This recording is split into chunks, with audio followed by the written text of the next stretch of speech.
Zimbabwe, the first set of election results are out. A short while ago, the Zimbabwe Election Commission announced results from 7 of the 210 constituencies. So certainly, still a long way to go before those final results are published. The governing Zanu-PF has secured most of the votes so far. This is for those parliamentary seats, but the announcement was delayed by almost 2 hours. Let's take you live to Bulawayo. That's where we find my colleague Duduzile Ramela. She's standing by for us. Dudu, let's talk about some of these provisional results. I imagine the margins are still too small for anything much to be read out of it at this stage. 100%, Kathy, but what I can tell you is that the anxiety has reached a fever pitch here in Bulawayo as we anxiously await those results. Just to let you know, a little bit earlier on, Mr. Chuguma coming out to say that vote counting for Bulawayo had been done, but interestingly, in this press briefing, we did not get results for that. So hopefully at 7 o'clock, when they do give us another update, we will get those results. Just to emphasize on what you said, 7 out of 210 constituencies have been counted. Of those 7, Zanu-PF taking 6 and MDC taking 1. And of course, the announcement was specifically for the parliamentary results. Let's talk now to a political analyst here in Bulawayo. It's quite an interesting one. Let's take a look. Firstly, Nkanyiso, I beg your pardon, Nkanyiso at Chivedzi East in Masvinga province. Zanu-PF taking 11,062 votes in comparison to MDC, who took 3,889 votes. Just listening to what Zek had to say in terms of the announcement, what do you make of that? Well, what I think is certainly it's still early days in terms of the results coming in, and we can't exactly say the election has gone the Zanu-PF way, but what is clear for now, at least from the results that ZEC has released, is that the voting trends in Zimbabwe haven't changed. The Zanu-PF has managed to hold on to the previously Mugabe strongholds, which are your rural constituencies and your rural voters. So what is clear, therefore, is that the rural vote is still swinging towards Zanu-PF, which is no surprise for those who have been following election results for a while in Zimbabwe. And perhaps let us profile that rural vote. Why is it that we find that time and time again they give their vote to the same party? Well, I think Zanu-PF invests a lot in the rural vote. You will know that from the 2000s with the fast-track land reform program, where a lot of rural people were resettled in all these areas, so they have benefited a lot from those resettlements. But also, in the last 2 to 3 years, Zanu-PF has also embarked on what they've called the Command Agriculture program. So I think they have poured almost $300 million into that program. So naturally, it's a party that is constantly present in the rural areas, and the opposition usually then turns up during election year, or they may not necessarily have the resources to actually do anything in the rural areas. So certainly your rural voters are more aware of Zanu-PF as a party than they are of the MDC.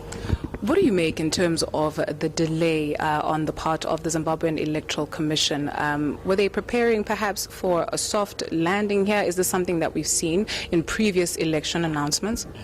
Well, I think that those are some of the things that disappoint a lot of people in Zimbabwe when the Zimbabwe Electoral Commission actually delays these results, because the assumption is then that they are doing something. So I'm not aware, and I may not be privy of exactly why it's delaying them so much to announce these results, especially after they had said they'll do this at 3 and they delayed even more. And as you know, in Bulawayo, I think by the morning, most of the results had already been known by the candidates and by the parties. So I'm not very sure why they are delaying, or maybe they want to be as credible or as sure as they possibly can. So I don't know why they are delaying, but I suppose they have a reason for that. the announcement that presidential results in terms of the count there will only happen much later this week. I think that's the one that everyone is really keeping a keen eye, and that's where the interest really lies.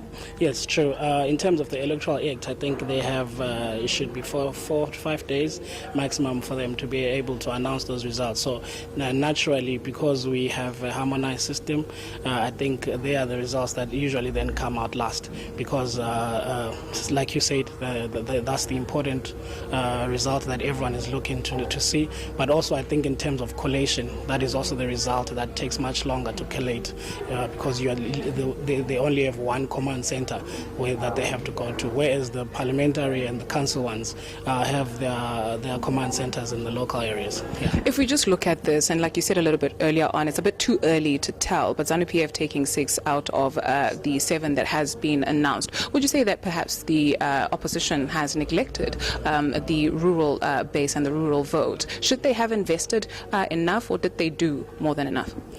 Well, maybe neglect is not the word, but maybe the word would be they have failed to access the rural vote, because, like I said, Zanu-PF is heavily present in those areas. Those are the areas also where you don't have your Wi-Fi, your social media campaigning and so forth. So it's really more of a practical campaign that has to take place in rural areas, which the opposition has clearly failed to access, either by way of intimidation or by simply failure to have the kind of machinery to be able to campaign in those areas. Because remember, Zanu-PF is the ruling party, so they have the power of incumbency. What it means is that there is always a thin line between what is being done by the state and what is being done by Zanu-PF in those areas. So they are constantly in those areas, unlike the opposition. Thank you very much for giving us insight into that. And Kathy, obviously the Zimbabwe Electoral Commission going through great pains to emphasize that no one is allowed to announce any results before that official body does do that. However, one element that does play itself out here in the country is on the social media space, and I have with me a social media expert, Sean. Sean, let's take a look at the initial reaction on social media to this announcement. The initial reaction, what's been happening, people were waiting for the results, and they've been posting conspiracies and stuff on social media. And we've been checking just now that the minute when the results were announced by the ZEC commissioner, all of a sudden now people are sending like memes, and some are complaining that they cannot spend like the next 5 years being governed by the rural vote, or that Zimbabwe should be governed. They should have two states of powers, that one the rural vote and the urban vote. There should be 2 separate governments, because it seems like the rural vote might play a key role in this election. Indeed. Let's go into those theories that people are throwing about on social media. Perhaps talk to us maybe about just some of the things that they're saying. Okay, some of them, they're saying that the reason why they feel that there's something being cooked behind the scenes, that's why the election is taking, the results are taking forever to come. Why is it taking for long? And we just saw some comments that saying if they take this long to only announce like 7 of the constituents, how long will it take to go through all the 210? That means it's going to be another long 2 or 3 days just waiting for the results to be reported on. ZEC warning everyone not to post any of the results, but we've seen pictures doing the rounds on social media where we have those results. Clearly that message going unheard. Yes, it's been gone ahead because according to the rules of the law, you are allowed to view and take pictures of the VR11 forms that are being posted outside all these polling stations. That's what people are posting on social media. So the law, it's a bit interesting there. People are getting confused. They don't know the thin line. They don't understand, I guess, or maybe they're not getting the message well, or people don't care because it's a bit hard to govern social media at the moment. It becomes tricky when an official figure, a verified figure, starts posting that, like maybe a leader of a political party starts using these numbers and kind of like announcing the results. That's when it becomes a bit complicated. But on social media, it's been flying all over the place, and people have been posting these results and these pictures, and some have been trying to type them down and getting them wrong. It's been quite interesting. One thing that you do hear on the ground is that people say they run out of patience. On the social media space, what are we seeing and hearing? On the social media, people are fed up, maybe because it's the urban people. They've made up all these calculations and everything, they say they can't wait another 5 years. They were expecting change. Depends on both sides, basically. There's a side that seems they want real change, and the other one wants the same status quo to stand. So it's kind of like a bit balanced. They're trying to wash themselves out. But as you say, yes, people are tired. Final question, still too early to tell, but we've seen people who've been really popular on the social media space, but that hasn't necessarily translated into votes, has it?